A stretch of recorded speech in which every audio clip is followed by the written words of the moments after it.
Hi friend, आज आम मो रूम रे चिकेन भोजी करुचु। तेणु प्रथम आमर गंज बसला, 200 ग्राम सरिष तेल पकागला। सरिष तेल गरम है चीनी दिगला। बर्तमान सुखा लंका और गोटा मसला सुखा लंका एवं गोटा मसला को लेकिन पक पियाज पियाज बर्तमान कटा जाइथिबा पियाज को आम पकेगा।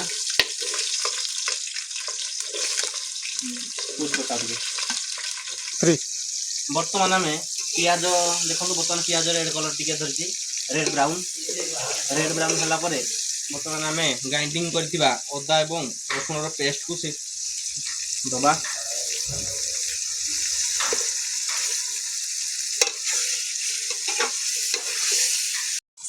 आम बर्तमान चिकेन 2 किलो को मसला भितर पकेबा।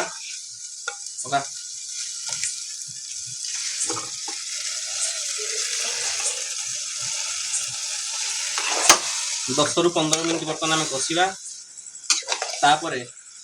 गरम करा पानी को ढालिबा। बर्तमान आम चिकेन ठीक ठाक रेडी हो जाती।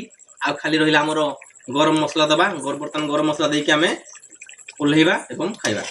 बर्तमान आमर चिकेन रेडी है, ब्यूटीफुल चिकेन। बर्तमान आम खाइबा स्टार्ट करवा। देखा केमती टेस्ट है खाई आम जनइबू। फ्रेंड्स केमती आप कमेंट रे जनइबे।